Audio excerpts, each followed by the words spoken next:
So, first thing to say, just a warm welcome to everybody. So we are delighted that you can join us. So it's for Boaz and I, it's lovely to see all the names arriving. I know we can't see you.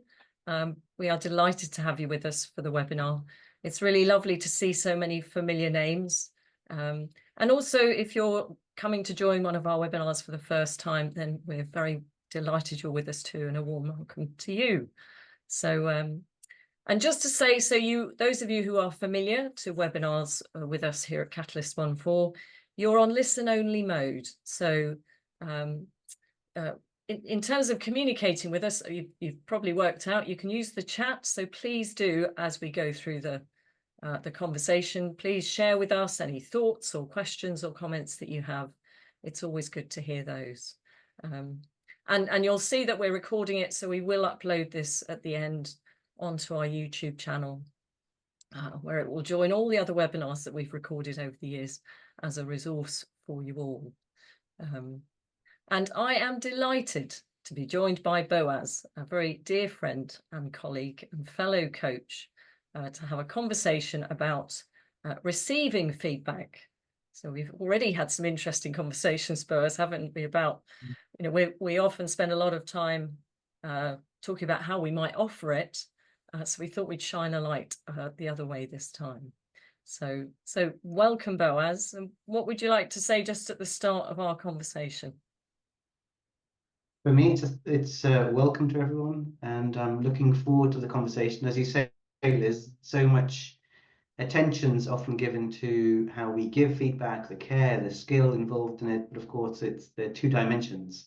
So I think it's worthwhile to spend a bit of time having a conversation about the other dimension. How do we receive it, and how do we receive it well? Lovely, thank you. So Boaz, I am just going to move. I want to keep an eye on the chat panel, so just bear with me one sec.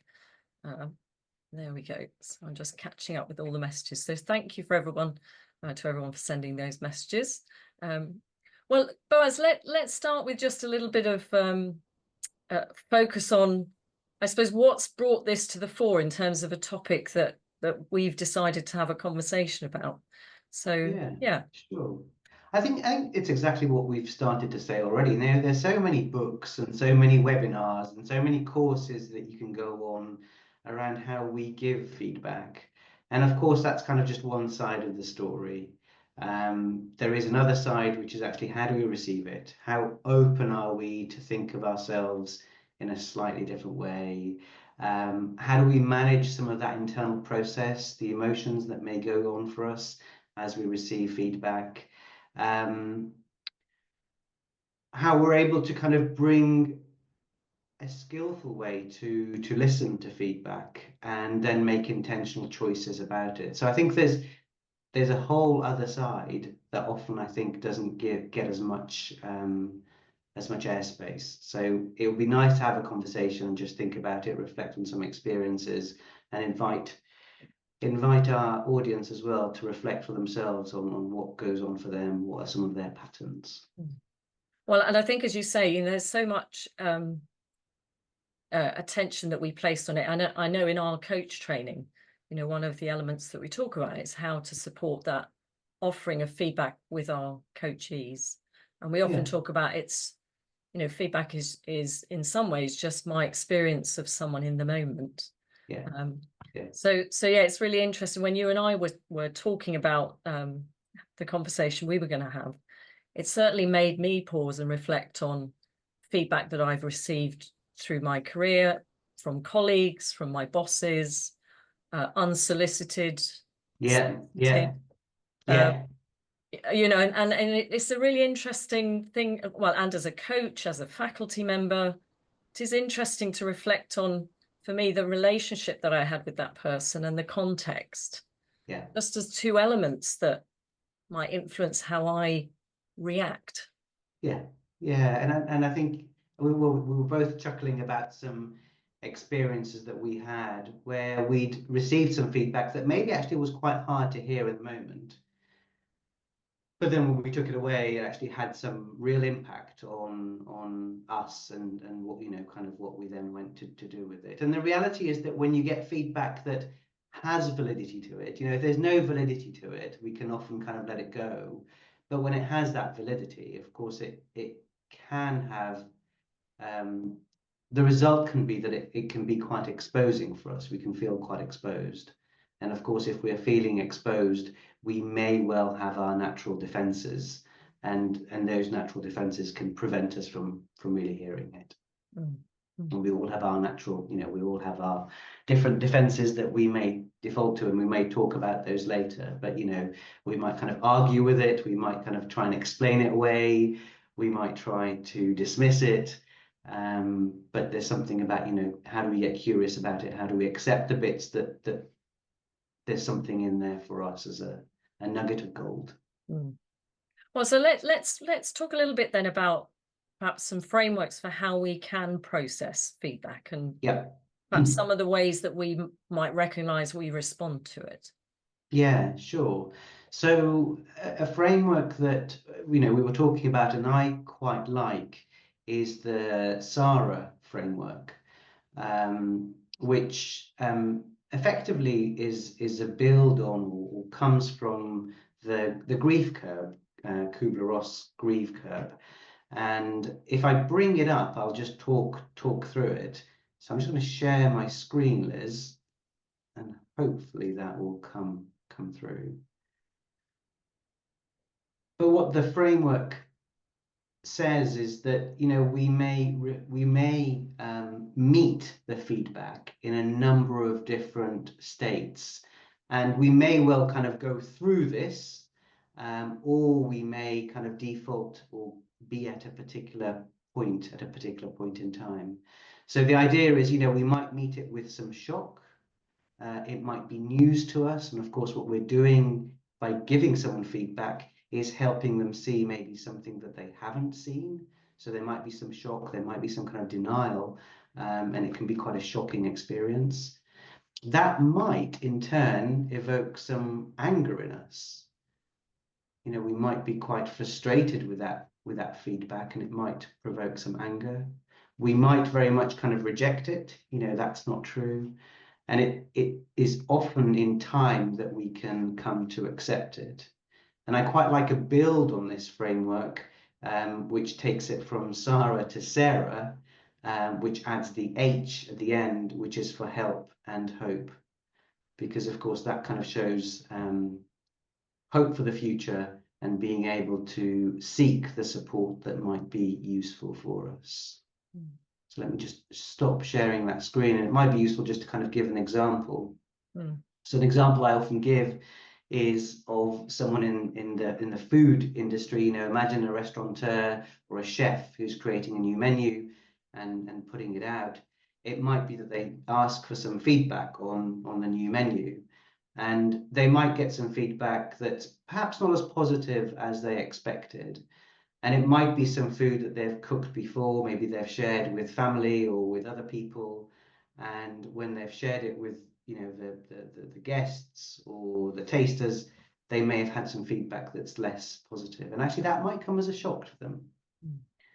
And they might actually get quite frustrated. I put so much work into this.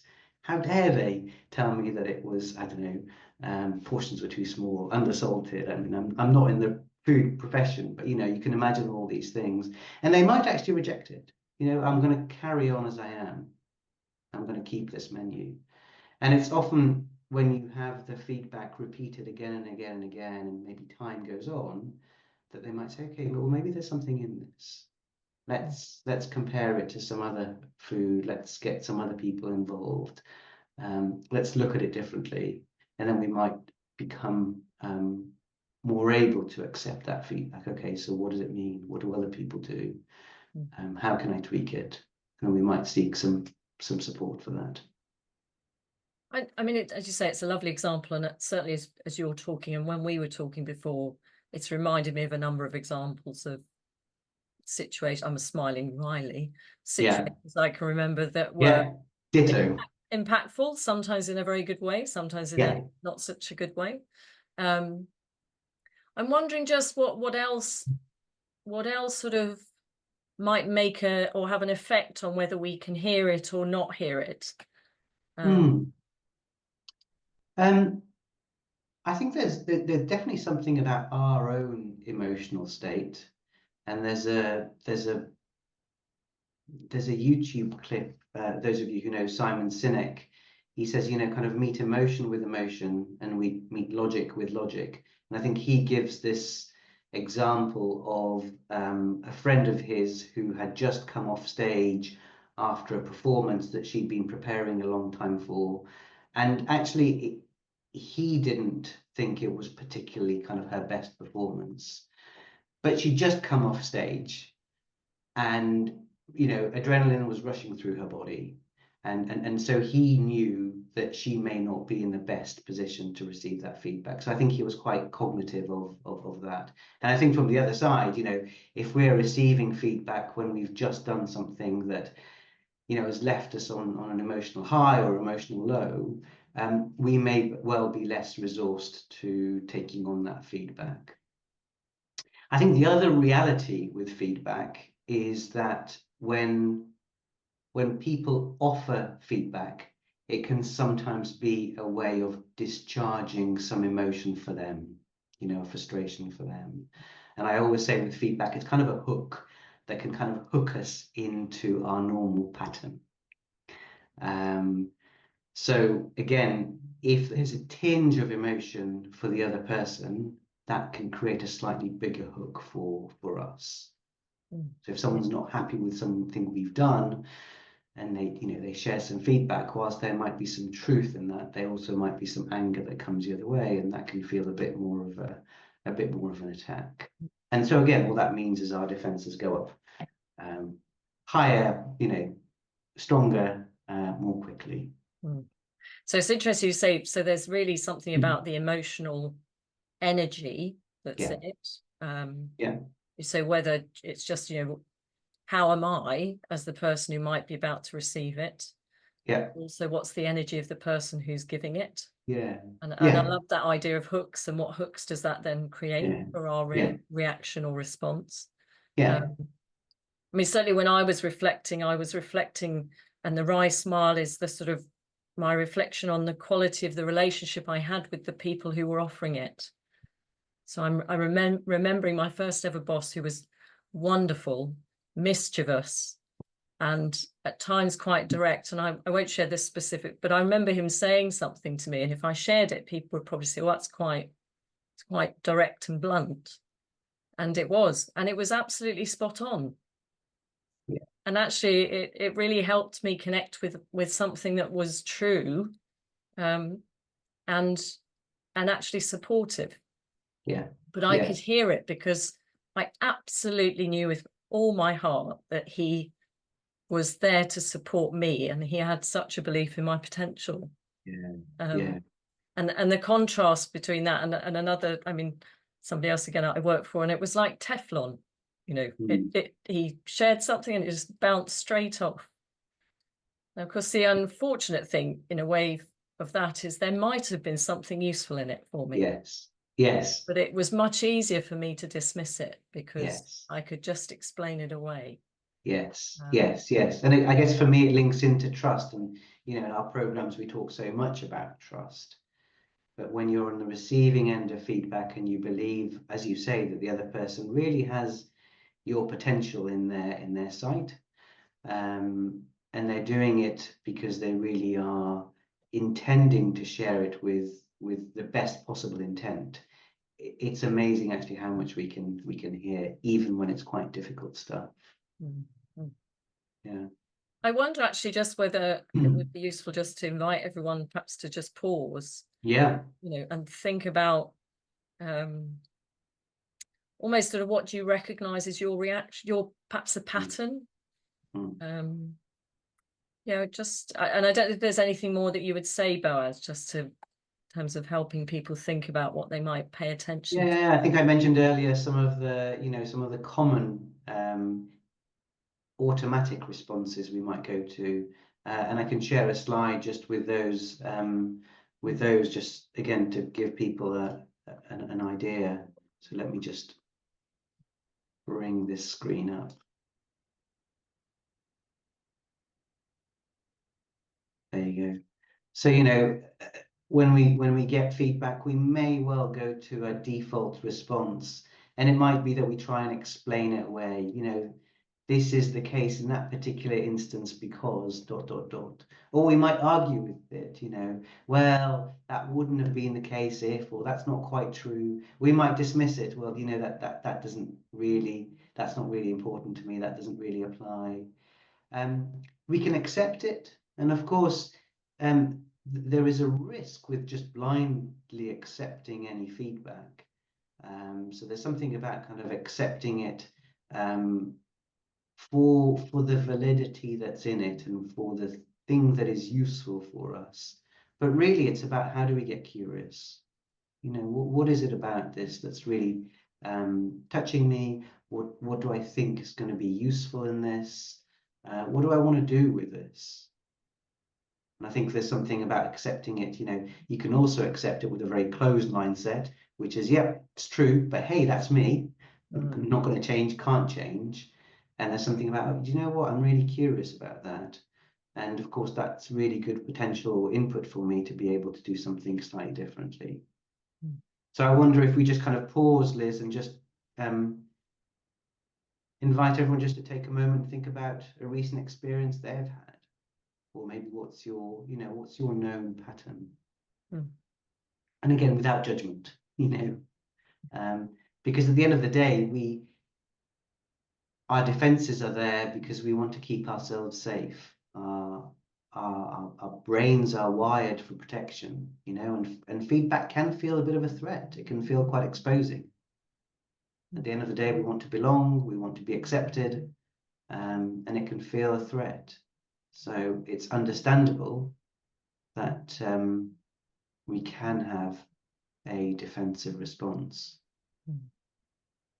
So, and if you want to share anything with us in the chat panel, please do. And of course, it's also very personal to you, so there's no obligation to do that. I mean, I noticed, Boaz, when I was reflecting, I really had a sense that there were probably a couple of reactions I could have. But there was a predominant one, probably for me, of more turning inwards and really sort of, would certainly start to connect with my be perfect. So almost blaming self, or yeah. So I think, and again, my reflection was it can be a little bit dependent on the situation. Where's it coming from? Who's it coming from? Yeah, of course. It was certainly interesting just to reflect on. So what's my default? What do I need to be aware of is the most likely place I might go? Yeah. So thank you. Yeah.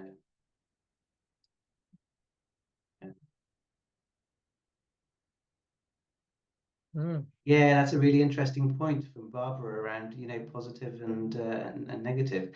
And just to say that as much as it's hard for us to hear developmental feedback, my experience, and it probably goes for me too, is it's also really hard for us to hear and integrate positive feedback. I vividly remember, so Claire, who obviously very well, those of you who've done training with us might remember Claire Allen, member of our faculty, describing, she used a metaphor, which is that positive feedback can be like a loose-leafed limp salad on a winter's day, whereas negative feedback is a full roast dinner. And it so struck me as that is how it can feel, that it's, as you say, it can be harder to hear the positive. Again, because the brain is wired for sort of noticing gaps. And so there is something you say about the muscle that we exercise in trying to hear the positive. Yeah, because it's about integrating it. How do I take and integrate the things that I can do more, do differently, and how do I integrate the stuff that I do that's really really good. And it's interesting, actually, when we first talked about this topic, I don't know if your immediate thought, Liz, certainly mine went receiving feedback that's quite difficult, rather than how do we receive feedback that's very positive. So that, again, I think just gives us some data. Yeah. Yeah. So thank you. So there's some lovely comments coming into the chat panel. So thank you for sharing those. And a couple of you have said, you know, I'd like to stay curious, but at times it's hard to do that. So I might have that intention, but of course, I think to your point, Boaz, about, you know, this is often about survival, and there can be a sort of a sense of, is it threatening how people perceive us? And that might threaten how we see ourselves in the groups that we belong to. Yeah. And certainly, you know, for me, I think there might be and it can be hard to then engage with that, almost that sense of my identity. So how do I then see myself in relation to that? Yes. Identity and relationship are, I think, a big part of that. And I think that's why the SARA model is so helpful, because you may not be able to connect with it at first. You may not be able to integrate it straight away. And sometimes it's time, sometimes it's repeated feedback that helps us move towards acceptance. And there's something about being very kind towards ourselves and compassionate of our own process, that says, actually take it and take it away and do with it something over time, you know, digest it over time. It might be too much to swallow in one, but actually, how can we break it down? How can we do something and test and go for a bit more feedback? Yeah. Mm-hmm. So, I mean, we've very much been sort of thinking about ourselves, which is really helpful and a useful place to start. But what else would you say about how this might support our work as coaches, or what it means for us as coaches? Yes, I think as coaches, you know, our business is learning and development. And I think you know, it's often important that we think about ourselves in that too. And we do a lot of work about our own kind of growth and our own development. I certainly, in my practice, ask for feedback. So there's something about how do we each prepare ourselves well to receive feedback from our coachees. And if we're going to support our coachees to receive feedback, there's something about kind of understanding our process, our patterns, so that we have our own kind of framework. You know, effectively, we've done the work ourselves so that we can helpfully support our coachees to do that work too. Mm-hmm. And I think you know, again, picking up some of the comments, that's both hearing when our coaches say thank you, that you know, that's been really absolutely helpful. Absolutely. And hearing it enough, as you say, to integrate it. And then also being being sort of ready for the moments that might feel a bit more of a you know, bit harder. Because certainly, nice. You know, in our reflections, you know, I can remember times where a couple come to mind where a coachee has actually been very honest and able to say in so many words, this really isn't working for me. And you know, at the time, I remember noticing an emotional response, but then thankfully, to some of the comments, being able to stay curious enough in that moment to then have a conversation.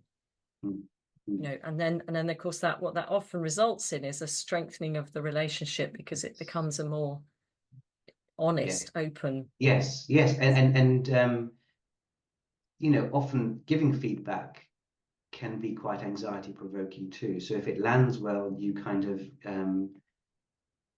it was worth that effort, you know, on your coachee's part to share their reflections. Yeah. And I mean, you know, we could have a conversation about this for a very long time, and there's a lot to say, but I'm just really mindful of how easy it is for us to dismiss feedback. And you know, when someone says thank you, almost even kind of physically, we kind of, oh, it's, you know, it's nothing, you know, and that just shows how easy it is for us to kind of dismiss that feedback. Penny's asked a really interesting question about let me just go back to it. I think it's around, you know, people feeling comfortable giving feedback to managers, you know, and how you can support that in a culture, which is a really feels like a longer conversation than we might be able to have here. Yes. Struggle to receive feedback sometimes from teams. It's hard for people to give. Managers' feedback, of course. And I think that comes back to safety. It comes back to trust. You know, so I might want to give some feedback for various reasons. I might be annoyed with one of my managers. I might want them to do something slightly differently, and I kind of care about our working relationship. But my ability to give that depends on the level of trust. You know, what's the consequence? How is it going to be received? Mm. And you know, if I give someone some feedback and it's received while the other person is on shock or anger, I'm going to have a slightly different response. Mm. And how can I hold that as not being my stuff? You know, that's their stuff. And of course, in a line manager relationship, that might be harder to hold. Mm. Yeah, I think there is definitely something about, you know, and if you are the leader or if you are the manager and you therefore have that hierarchical power, let's say, Yeah. your own reaction response is going to have a huge effect on how people. So it's reminding me of my lovely boss, the one I'm smiling, who's very mischievous, used to say to us, it was like his mantra was, "What you do is so loud, I can't hear what you say." Mm. And you know, that reminds me of that. So actually, how we model it is going to Yeah. have a profound effect on Yeah. it. Yeah. I think the other thing just to mention, and there's been various studies around this, is the balance of positive feedback to developmental feedback. And how, you know, I mean, I think the studies show different numbers, but it's between kind of 4 to 1 to I think 20 plus to 1 leads someone leaving a conversation feeling evenly balanced. So it just goes to show the power of the threat response that we get from developmental feedback. Yeah. So I'm looking at the time balance, realizing it's nearly past, and it feels like Yes, we've just I've noticed that too. started. So yeah, I wonder if there are just any final thoughts from you, any resources that you found particularly helpful around this. Yeah, so there's something about kind of how we reframe the feedback. You know, sometimes we make it very much all or nothing. You know, I'm this or I'm that. There's also the reframing from, you know, I'm good to, or I'm bad, to actually how do we hold it as actually there's some things I can do differently that would have a different impact, and they're the impact I want to have, and therefore I can do X, Y, Z. There's a book written by Stone and Heen, which is called Difficult Conversations, How to Discuss What Matters Most. I mean, that comes from the point of view of giving feedback more, but I believe the same authors have also written a book, and I've seen it, I haven't read it, I haven't got it, but it's called Thanks for the Feedback, which is around how to receive feedback. So it's interesting, even just from a Google search, there are a lot more books about giving feedback than about receiving feedback, but there are some out there. So thank you. So I'm just going to scroll down and see if there might be a couple of other comments. There's an interesting point from Elena about the word itself, you know, is really loaded. Of course it is. You know, if I were to say, Liz, can I give you some feedback? I mean, just that word automatically kind of often raises our defenses. So yeah, can we come at someone and can kind of say, you know, it's just there's something that's really important for me to share. Is it is now a good time? But again, we're going more into the giving feedback than receiving. Yeah. So I'm conscious that Ria just said, what was the author again? So if you just... Yeah, so it's the same authors as Difficult Conversations. It's Douglas Stone and Sheila Heen. Okay, lovely. And if Thank you. I mean, if you Google "thanks for the feedback," you will find the book. So thank you very much, Boaz. It's been a pleasure to be in a conversation with you today. Yeah, Much food for thought. indeed. Yeah. You know, certainly sparked some interesting reflections for me as well. Thank you so much to everyone for joining us. Delighted that you could be with us. So as I said, we'll put the recording up onto our YouTube channel. And just to let you know, the next webinar is on the 13th of May. Damien will be in conversation with Michelle Lucas, and it's all about reflective practice. So it's, I think, entitled 6 Steps Towards Creating Your Reflective Habit. So I do hope you can come and join us for that. and go well. Enjoy the rest of your afternoon. So thanks Yeah, very much, thanks everyone. everyone. Bye. Bye.